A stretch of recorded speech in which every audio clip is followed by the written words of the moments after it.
ভগবান অতিথি রূপে এলো সন্দীপন মনির ঘরে, তাই তো? বেশ, এইবার যেই না ঘরের মধ্যে গিয়ে অতিথি সেবা দেবে, চালের হাঁড়িটা খুলেছে, বাবা একটাও চাল ডাল নেই। কেন? ওই যে করে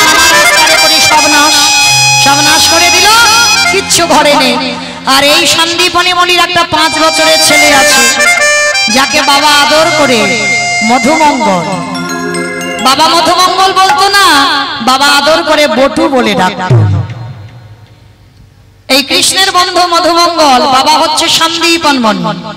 তো এইবার ছোট্ট ছেলে বটুকে ডাক দিয়েছে, এই খোকা, হাঁড়িতে চাল ডাল রেখেছিলাম, দেখেছিস? বাবা কই না তো বাবা, আমি দেখবো কি করে, আমি জানবো কি করে? সে কি, তাহলে চাল ডালগুলো গেল কোথায়? বলে দাঁড়াও বাবা, তুমি ভেবো না, আমি কাছাকাছি কয়েকটা বাড়ি থেকে ভিক্ষা করে আনি, তুমি ততক্ষণে ওই বৈষ্ণবদের সঙ্গে একটু হরি কথায় দিনটা কাটাও। ভগবান মনে মনে চিন্তা করছে, হায় হায় হায় হায়, এলাম ওর বাবাকে পরীক্ষা করতে, এখন ছেলে বাঁধা হয়ে দাঁড়াচ্ছে, এখন কি করব? দাঁড়া, একটু ছেলেকে তো ঘষে মেজে নিতে হবে। ভগবান নিজের দেহ থেকে বাবা একটা বটুর মূর্তি বের করেছে, আর আসল বটু যাওয়ার আগে ভগবান বটু সেজে গোটা গ্রাম ভিক্ষা করে নিয়ে চলে এসেছে। আচ্ছা বলো তো মা, তোমাদের এই গ্রামে, গোটা গ্রাম যদি একটা ছেলে 5 মিনিট আগে ভিক্ষা করে নিয়ে যায়, আবার যদি সেই ছেলেটা ভিক্ষা করে নিয়ে যায়, আবার নিতে আসে, দেবেন ভিক্ষা? মেরে তারা করবে না? 5 মিনিট আগে এসে নিয়ে গেলি, আবার এসেছিস? ভগবান এই রকম পরীক্ষাটা করছে। এইবার লক্ষ্য করেন, ভগবান বটু সেজে ভিক্ষা করে নিয়ে দিব্যি ওদের বাড়িতে বসে আছে। এবার আসল বটু যাচ্ছে, যেই না ব্রজমাদের দরজায় গিয়ে দাঁড়িয়েছে, সমস্ত ব্রজমায়েরা দেখা মাত্র বলে উঠল, এই ছেলে, সকালবেলা তোর বাবা ভিক্ষা করে নিয়ে গেল, তুই 5 মিনিট আগে ভিক্ষা করে নিয়ে গেলি, আবার তোর বাবা তোকে পাঠাচ্ছে, দেখাচ্ছে মজা, তোকে দাঁড়া। সবাই মিলে ওই বেতের বাড়ি দিয়ে বটুকে বেতে আঘাত, কৃষ্ণ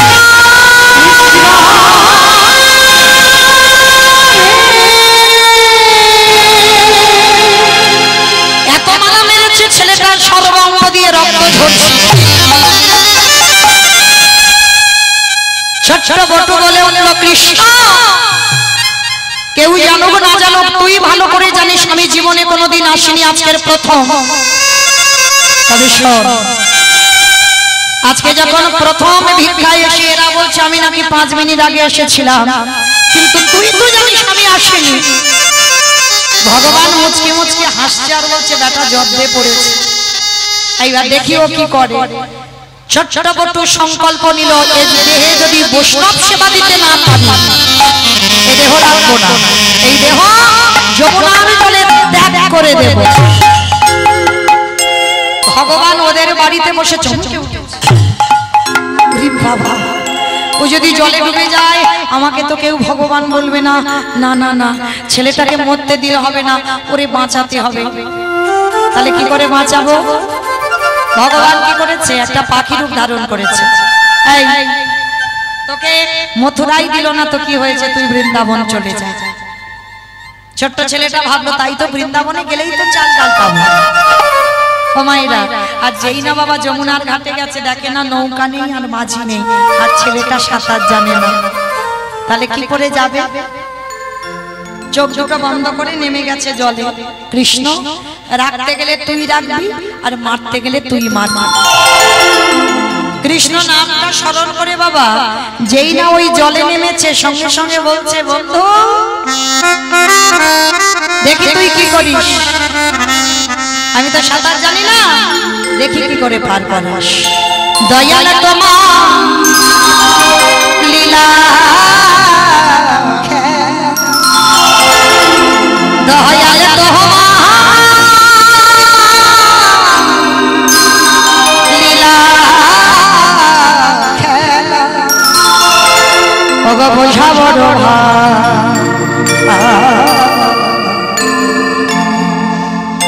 দিনের বন্ধু করুণা সিন্ধু,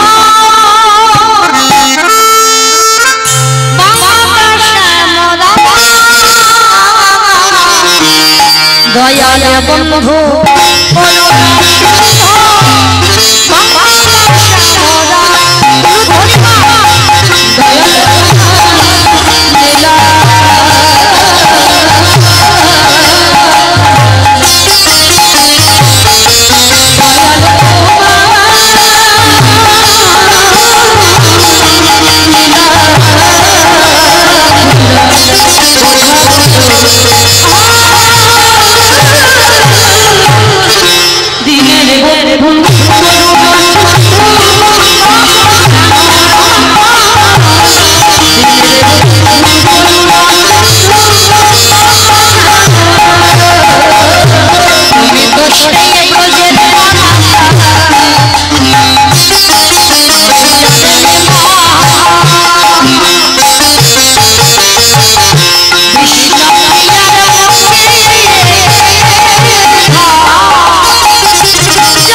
ওই বৃন্দাবনে পৌঁছে গেছে, যমুনা নদী পার হয়ে।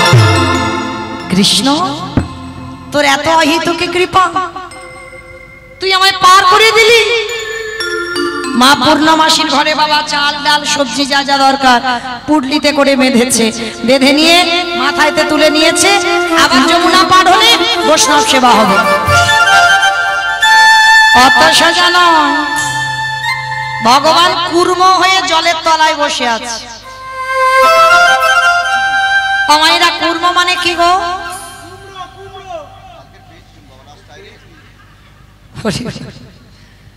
আমার কুর্ম মানে কি গো? কুমড়ো কচ্ছপ। আপনাদের এখানেই আস্তে আস্তে অনেক বড় একটা কচ্ছপ পেয়েছিলাম রাস্তায়, 3 কেজি। বাবা, কালকেই রাতে পেয়েছি এখানেই আস্তে আস্তে। তো সেটা আবার ছেড়ে দিয়েছি বাবা। একটা আস্তে আস্তে অনেকটা রাস্তা এলাম, একটা পুকুর দেখতে পেয়েছি, জানি না তো কার পুকুর। সে পুকুরে কচ্ছপটা ছেড়ে দিয়ে চলে এসেছে, অনেক বড়। তো এই যে কচ্ছপ যারা দেখেছো, সেই কচ্ছপের পিঠ যারা দেখেছো, পিঠটা পিছল মতো নয়, কচ্ছপের পিঠ একটু পিছল মতো। তো ছেলে, ছোট্ট ছেলে বটুও তো জানে না ভগবান কচ্ছপ হয়ে আছে। আর আপনারা জানেন ভগবান কচ্ছপ হয়েছিল তো, জানো তো? সত্য যুগে ভগবান 5টা অবতার, মৎস্য, কুর্ম, বরাহ, নৃসিংহ, বামন। সত্য যুগে। ত্রেতা যুগে 2টোই রাম। একটা ভৃগুবংশী যমতকুনি রৌরসে মা রেণুকার গর্ভে জন্ম নিল ভৃগুরাম বা পরশুরাম। আর একটা ক্ষত্রিয় কুলের রাজা দশরথের রৌরসে মা কৌশল্যার ঘরে জন্ম নিল দাশরথী রাম বা সীতাপতি রাম। আর দাপরে একটা বলরাম অবতার, আর কলিতে একটা হয়ে গেছে বুদ্ধ অবতার, আর একটা আসবে কলকি অবতার। হ্যাঁ, এই যে 10টা অবতার, 9টা কমপ্লিট হয়েছে, আর একটা বাকি আছে। তো আজকের ভগবান লীলাতে কচ্ছপ হয়ে জলের তলায় বসে আছে। কেন গো বাবা? মনে রাখবেন, ভগবানকে যদি ভালোবাসা যায় না, ভগবান সারা জীবন তোমার সামনে ঢাল হয়ে দাঁড়াবে। ঠিক দাঁড়াবে না? বিশ্বাসটা রাখতে হবে যে আমি ভগবান, ভগবান আমার, এটা রাখতে হবে। পৃথিবীতে লয় প্রলয় যাই হয়ে যাক, কিন্তু কৃষ্ণ চরণ ছাড়লে হবে না। যাই হয়ে যাক, যত ক্ষতি হোক, যত যা কিছু হোক, কৃষ্ণ চরণ ভুললে হবে না বাবা। আর যারা এইভাবে কৃষ্ণকে ভালোবাসতে পেরেছে, সর্ববিপদে আমার ভগবান ঢাল হয়ে দাঁড়ায়। যদি বলো প্রমাণ, দেখবেন গীতার পাতার ছবি।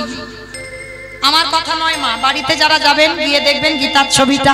ওটা ছবি নয়, ভালো করে লক্ষ্য করবেন, অনুভব করবেন। ভগবান ঘোড়ার লাগাম ধরে আছে, ভগবানের মাথায় ছাতা নেই। আচ্ছা কি দেখবেন গিয়ে ছবিতে, ভগবানের মাথায় ছাতা নেই। আর যে ছেলেটা রথের উপরে বসে আছে ভগবানের থেকে উপরে, তার মাথায় ছাতা দেওয়া আছে। ভগবান জগৎকে বোঝালো, আমি কষ্ট পাবো, আমি দুঃখ পাবো, ব্যথা পাবো, কিন্তু আমার ভক্ত যেন ভালো থাকে। আর কুরুক্ষেত্রের মাঠে যত আঘাত, আমার ভগবান আগে হৃদয়টা ঢাল করে পেতে দিয়েছে। মানে যত আঘাত নিজে নেবে, তারপরে পিছনে ভক্ত।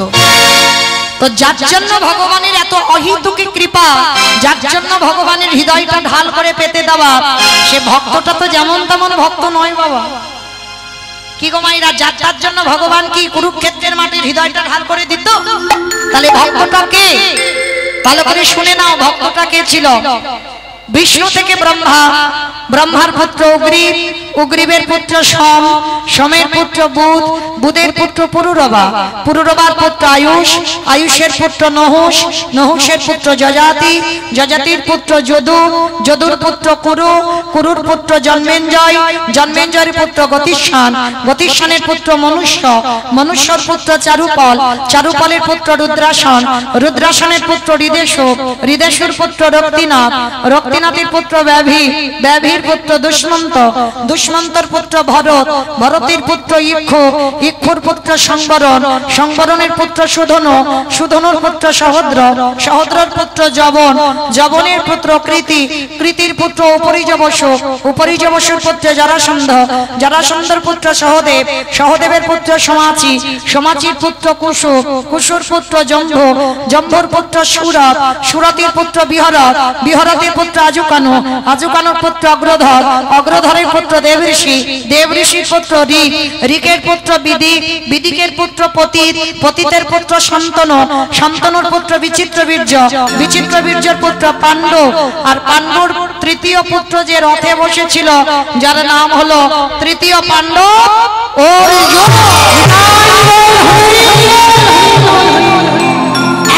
বংশের ছেলে, যার জন্য ভগবানের এত অহিতকে কৃপা, আর আজকের লীলায় ভগবানেরও সেই রকম কৃপা। কচ্ছপ হয়ে বসে আছি আর বটু নাচতে নাচতে পরতপর বাবা কচ্ছপের পিঠে পা, আর যেই পা দিল পাটা পিছলে জলে পড়ে গেল। পড়ে যাওয়া মানে কি চালটা না থাকবে, জলে পড়েছে, আর জলে পড়তে সঙ্গে সঙ্গে বাবা চাল ডালগুলোকে ভগবান হরণ করেন। কিরকম বদমাস দেখো, একবার করে ভক্তকে বিপদে দিচ্ছে আর একবার করে বাঁচাচ্ছে। ছোট্ট ছেলেটা বলে উঠলেন, তোর এত লোভ, তোর এত লালসা, বেশ আমার অতিথি সেবা চাল ডাল যখন খেয়ে নিলি, এবার আমার জীবনটাকে তোর খেতে হবে, তৈরি হয়ে নে। ছেলেটা যেই না মরতে যাবে, ওদিকে ভগবান বসে বসে ভাবছে, হায় হায় হায়, ছেলেটা যদি মরে যায় আমাকে তো কেউ ভগবান বলবে না, না না না, ছেলেটাকে মরতে দিলে হবে না, ওরে বাঁচাতে হবে। কিন্তু কি করে বাঁচাবো? ওরই বাবাকে ডেকেছে, হে মুনিবা, তোমার ছেলে তো কখন গেল, এখনো ঘরে ফিরছে না, তুমি বাবা হয়ে খোঁজ খবর নেবে না? বাবা মনে মনে ভাবছে, তাই তো, এত তো দেরি হবার কথা না, তাহলে আমার ছেলে এত দেরি করছে কেন? দাঁড়াও আমি একটু দেখে আসি ছেলেটা কোথায় গেছে। বাবা ছুটতে ছুটতে যাচ্ছে যমুনার ঘাটে। খোকা, এই খোকা, দেখে না ছেলেটা সাঁতার জানে না, গলা পর্যন্ত নেমে গেছে। এই আগে শিগগিরি ওঠ, সর্বনা, সাঁতার জানিস না তুই, জলে নেমেছিস কেন? আগে ওঠ বলছি। বাবা ডাকলো আর ছেলের মরা হলো না, কারণ বাবা মরি বললে তো মরা যায় না। ও মায়েরা, মরি বললে মরা যায়? যায়? বলে বিষ খেতে হবে, বিষ। ও মা বলো তো, বিষ খেলে মরা যায়? ঘাস মারা বিষ খেলে নাকি মরে? দিব্যি নিজের চোখে দেখছি বাবা, দিব্যি একবার ঘাস মারা খেয়ে দিব্যি সংসার করছে, কিচ্ছু হয়নি। আর একবার যে বিষ খেয়ে হাসপাতালে যাবে বাবা, দ্বিতীয়বার আর খাবার নাম করবে না। ও মাইরা, তাহলে মরি বললে মরা নয়, ও যত বিষ খাওয়ার যাই করো না কেন, যাকে যতদিনের জন্য আসবো বলে থাকবো বলে থাকা, তাকে থাকতে হবে, আর যখন যা দিন ঘোরাবে তাকে চলে যেতে হবে। ওই জন্য শাস্ত্র বিধান দিয়েছে বাবা, কে যে কিভাবে মরবে এটা কেউ কিন্তু জানে না। কি মা জানেন কে কিভাবে মরবো? ওই জন্য শাস্ত্র বিধান দিল, কেউ খেয়ে মরে, কেউ খাইয়ে মরে, কেউ নিয়ে মরে, কেউ দিয়ে মরে, কেউ শুনে মরে, কেউ বলে মরে, কেউ দেখে মরে, কেউ ভালোবেসে মরে। এই যা যা কথাগুলো বলছি, একটা কথা গ্রন্থের বাইরে যাবে না, সব শাস্ত্রের ভিতরে আছে। কারো জানা থাকলে উত্তর দেবে, কেমন বলো তো? খেয়ে মরেছিল কে? বকাসুর। একটু ভাবলে পারবে, কারণ তোমরা তো কীর্তন শোনো। তাহলে খেয়ে মরেছিল বকাসুর, কৃষ্ণ বসতে গেল আর এমন করে বকাসুর গিলে খেতে গেল, বকাসুর বধ। আর পরেরটা সবাই বলতে পারবে, একটু ভাবলে। খাইয়ে মরেছিল কে? পুতনা। স্তনে বিষ মাখালো, কৃষ্ণ এমন করে টান দিল, পুতনা হরি বল। তাহলে খেয়ে মরল বকাসুর, খাইয়ে মরল পুতনা। নিয়ে মরেছিল কে? আমি অপশন দিই, খুঁজে বের করো। রামায়ণ। রাবণ। বেশ, রাবণ সীতামাকে নিল, 1 লক্ষ ছেলে আর 1.25 লক্ষ নাতি, বংশে বাতি দেওয়ার মতো ছিল না। তাহলে খেয়ে মরলো, খাইয়ে মরলো, নিয়ে মরলো। দিয়ে মরেছিল কে? অপশন মহাভারত। কর্ণ। কবচ কুণ্ডল দিল বলেই কর্ণ বধ হলো, না হলে বধ হতো না। তাহলে খেয়ে মরলো, খাইয়ে মরলো, নিয়ে মরলো, দিয়ে মরলো। শুনে মরেছিল কে? মহাভারত। না, অশ্বত্থামা নয়, ও তো ছেলে, দ্রোণাচার্য। অশ্বত্থামা হতমানি ইহাই আমি ষষ্ঠ জানি, ইতিবাচ বলে গেল রাজে, ইতিবাচ বলে গেল রাজে। অষ্টগুরু দ্রোণাচার্য অশ্বত্থামা পুত্রের মৃত্যু সংবাদ শুনে প্রাণ ত্যাগ করেছিল। তাহলে খেয়ে মরলো, খাইয়ে মরলো, নিয়ে মরলো, দিয়ে মরলো, শুনে মরলো। বলে মরেছিল কে? সতী। দক্ষ যজ্ঞ হয়নি বাবা, আর দক্ষ যজ্ঞে সব জামাই নিমন্ত্রিত ছিল, আমার বাবাকে বলেনি। বিনা নিমন্ত্রণে সতী বাপের বাড়ি গেল, আর সেখানে গিয়ে প্রতিনিন্দা শুনেছিল। আর প্রতিনিন্দা শুনে সতী কি করেছিল? ওই যজ্ঞ অগ্নিতে বলেছিল, পিতা প্রতিনিন্দা যখন শুনলাম, এই মুহূর্তে আমি আমার দেহ ত্যাগ করব। দেহ ত্যাগ করে দিল। তাহলে খেয়ে মরলো, খাইয়ে মরলো, নিয়ে মরলো, দিয়ে মরলো, শুনে মরলো, বলে মরলো। দেখে মরেছিল কে? সত্য যুগে হিরণ্যকশিপু। কি বাবা একটু ভাবেন, হিরণ্যকশিপু দেখে মরেনি? প্রহ্লাদকে বলেছিল, প্রহ্লাদ তোর হরি কোথায়? এদিকে তাকাই, সেদিকে আমার হরি। এই ফটিক স্তম্ভে তোর হরি আছে? আছে। যেই না আঘাত করলো, ওই ফটিক স্তম্ভ থেকে বাবা দেহটা মানুষ আর মুখটা পশু। আমার কোন ঠাকুর? গণেশ ঠাকুর। গণেশ ঠাকুর, নরসিংহ, নৃসিংহদেব। ফটিক স্তম্ভ থেকে বাইর হলো না, হিরণ্যকশিপু হেসে বলেছিল, মূর্খ, পারবে না, কখনো পারবে না, কারণ আমার আশীর্বাদ দেওয়া আছে। আমি নারীতে নয়, পুরুষে নয়, পশুতে নয়, আমারে কেউ কোনোদিন মারতে পারবে না। ভগবান বলে, আমি মূর্খ নয়, মূর্খ তুই। আমি নারী তো নয়, পুরুষও নয়, আর পশুও নয়। এই যে রূপটা ধরেছে শুধু তোকে মারবার জন্য। বলছে তবু মারতে পারবে না। বলে কেন? বলে জলে মরবো না, স্থলে মরবো না, অন্তরিক্ষে মরবো না। ভগবান হেসে বলল, জলেও মারবো না, স্থলেও মারবো না, অন্তরিক্ষে মারবো না। তাহলে মারবো কোথায়? জানো দেশে বক্ষটা বিদীর্ণ করলো, ওটা জল, স্থল, অন্তরিক্ষে নয়, নিজের জানু দেশে মেরেছিল। ভগবান অত বোকা নয়, একটা একটা জায়গায় ফাঁকা রেখেছিল বাবা। বলছে তবু মারতে পারবে না। বলে কেন? বলে ঘরে মরবো না, ঘরের বাইরে মরবো না। ভগবান হেসে বলল, ঘরে মারবো না, বাইরে মারবো না, তাহলে মারবো কোথায়? বলে ওই তোর ঘরের চৌকাটের উপরে দাঁড়িয়ে। বলছে তবু মারতে পারবে না। বলে কেন? বলে দিনে মরবো না, রাতে মরবো না। বলে দিনে রাতের মাঝখানে মারবো, গধূলি বেলায়। বলে তবু মারতে পারবে না। বলে কেন? বলে আমি মাসে মরবো না, বারে মরবো না। এই সময় ভগবান একটু চিন্তায় পড়ে গেছিল। বলে মাসে মরবো না, বারে মরবো না। আমার কোন মাসকে মাস বলে না, কোন বারকে বার বলে না। বলো কোন মাস? একটু জোরে বলো। মল মাস। বেশ, পুরুষোত্তম মাস। এটা আমার কথা নয়, মহাজনগতস্য পন্থা।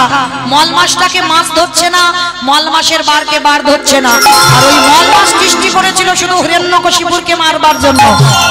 আর হিরণ্যকশিপুর বধ হলো ওই মল মাসে। আর ওই রূপটা দেখে প্রাণ হারালো। খেয়ে মরলো, খাইয়ে মরলো, নিয়ে মরলো, দিয়ে মরলো, শুনে মরলো, বলে মরলো, দেখে মরলো। আর একটা বাকি আছে, ভালোবেসে মরেছিল কে? বলো।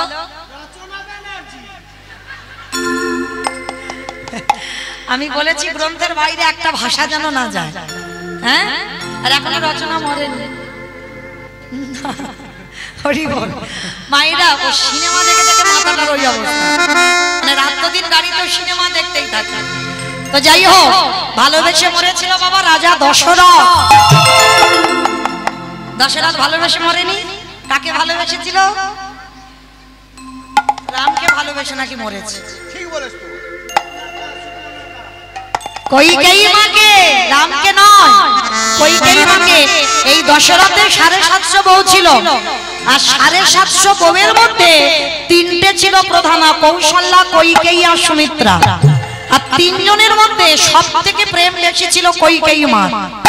মানে যেটাকে বলে বাবা, অনেকে আছে না বউ পাগল বলে, মানে চলতি কথা বলছি আমি, এক একজন আছে দেখবেন মানে পলকে হারা, মানে সে খেতে বসতে উঠতে যেখানে যাবে বউ ছাড়া কোথাও নড়ে না।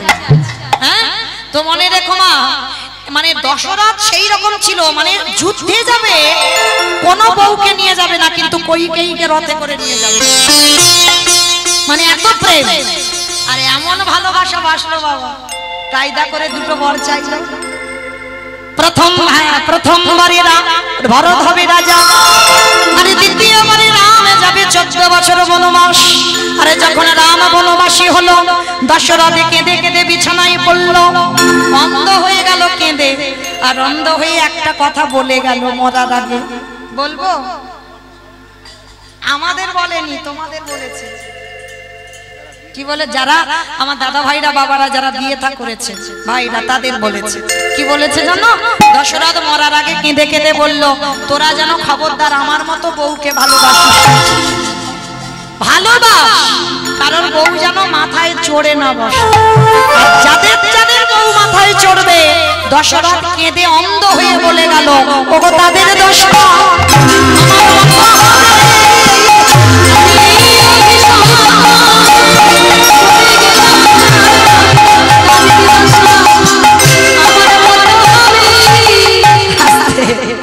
ফিরে আসার লীলায় কোথায় ছিলাম? কোথায় ছিলাম?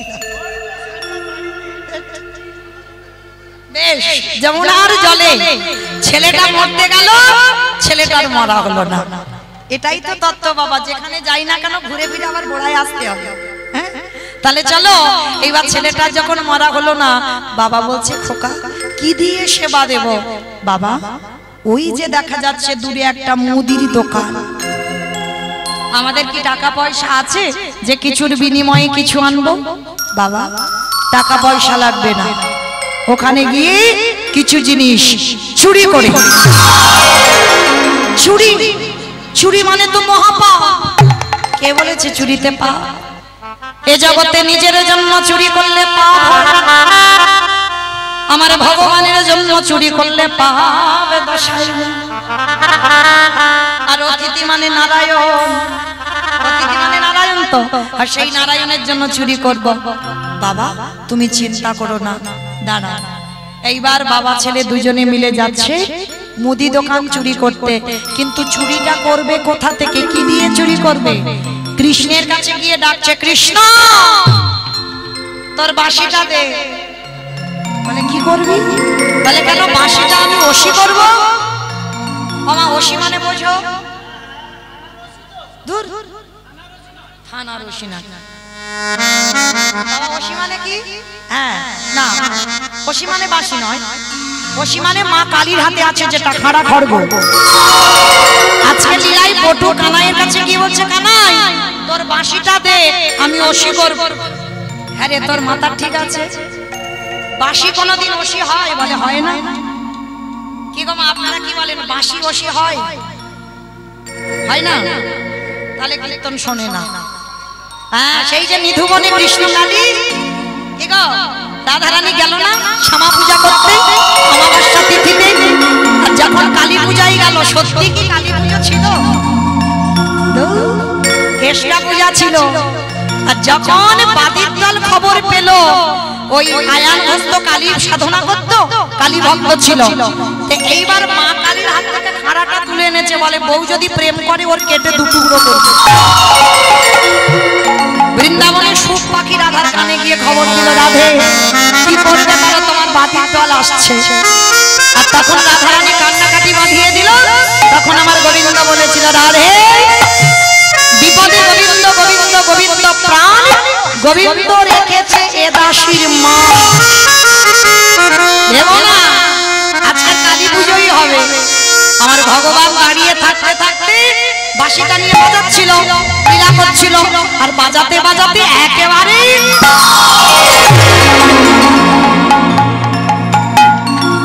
রূপ ধারণ করেছে। আর যেই না কালী রূপ ধারণ করেছে সঙ্গে সঙ্গে রাধা রানীকে নয়ন ইঙ্গিত করে বলছে রাধে আর কৃষ্ণ পূজা নয়, এবার কালী মন্ত্র জপ করো।